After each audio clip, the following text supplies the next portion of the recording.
Welcome everybody to my review of the Defiance gaming laptop from PCSpecialist. I've been wanting to use a gaming laptop for a long time now to try and test out its power against something like my custom-built desktop PC. And PCSpecialist very kindly sent me something that I could put through its paces. So without further ado, let's look into this bad boy. I'm going to start with the shell, the body. It's gorgeous. It's a full metal construction and it gives it a really premium feel.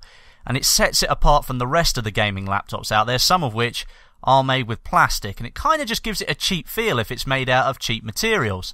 So it's good to know that you've immediately got a proper piece of kit in front of you. The lid of the laptop, which houses the display unit, the webcam and the inbuilt microphone, is a little on the flimsy side, but when are you ever likely to be holding a laptop by the screen? Not that often, I hope.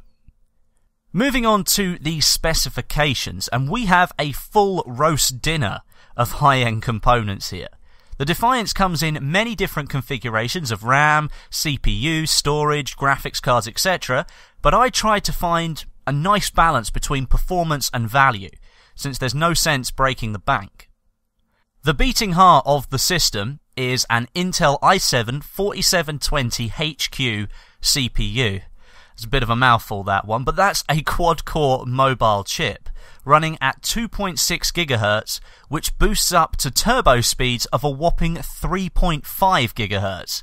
Tied with that CPU is an NVIDIA GTX 970M graphics card with a 3GB frame buffer. And again, another really powerful component which isn't going to let you down when it comes to gaming or editing.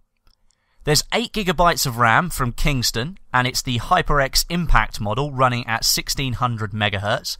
There is only one stick of 8GB of RAM here. It would have been nice to see like a 2-4GB sort of configuration going on there.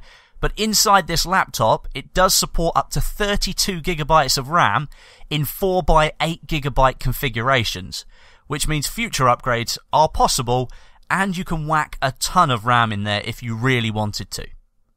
In terms of display, we have a run-of-the-mill 1920 by 1080 pixel unit here. It looks really good, colours are really vibrant, but what I really like about it is the matte finish to it. There's none of that silly glare that you get with lower priced displays on the market.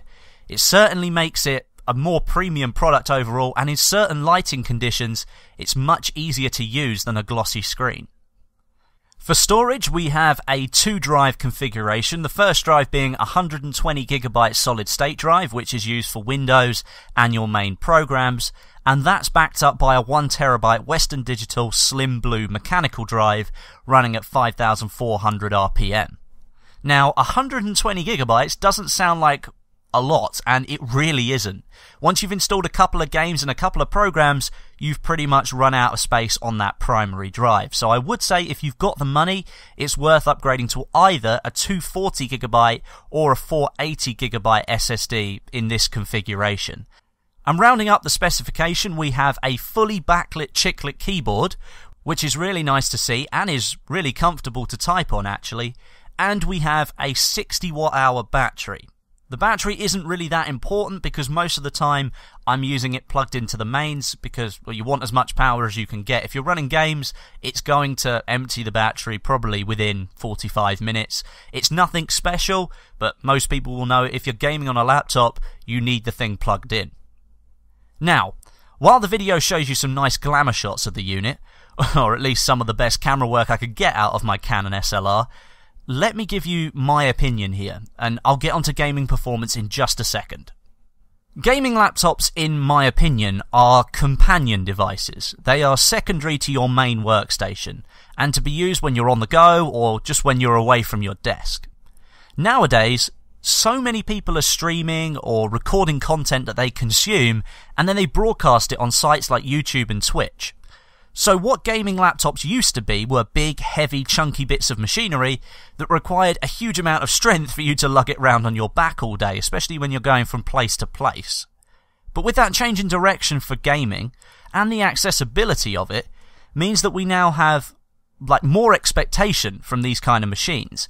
We don't just want them to play games anymore, we do want them to actually be portable and easy to use at the same time. And that is exactly what the Defiance does, and it does it really well too.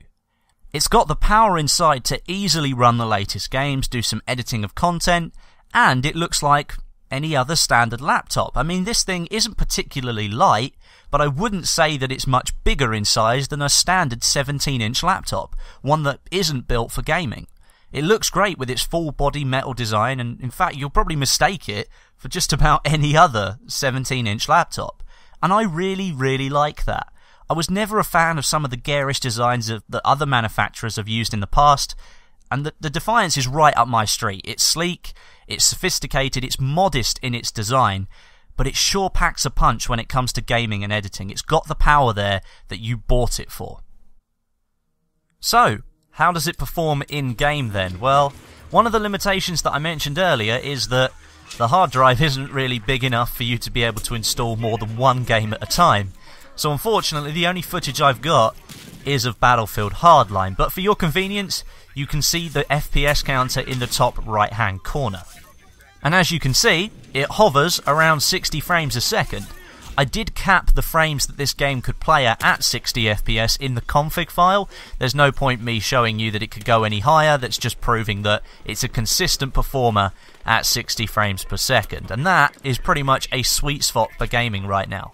And it's not 720p, it's not 900p, this is full 1080p running on a mixture of medium and high settings with no resolution scale. It's just full 1080p goodness at 60 frames per second, and that is exactly what I was looking for. I don't want anything that's going to run 144 FPS because the display unit on the monitor won't go any higher. So if it sits at 60 FPS and it plays at 1080p, then that's a downright pass in my book. So I was really impressed with the performance here. So there we have it, my review of the Defiance 17.3-inch gaming laptop from PCSpecialist. A massive thank you to them, because this video wouldn't have existed without them. If you want to check out their range of gaming laptops, gaming PCs, both AMD, Intel, whatever you like, there's a link in the description right now that will take you to their page, and you can have a look through their catalogue. They're a great company. I've been talking to them for just over a year now, and they're all really nice people there. So thank you once again to PCSpecialist for giving me this laptop for review. It's a great product that you guys have got here. But thank you as well to you guys for watching today. I hope you enjoyed the video. If you did, if you could leave me a like rating, that'd be absolutely fantastic. And don't forget to check out g2a.com/r/Westy for all the greatest deals on the latest games. The link is in the description. But until next time, my name is Westy, and I'll catch you guys in the next video.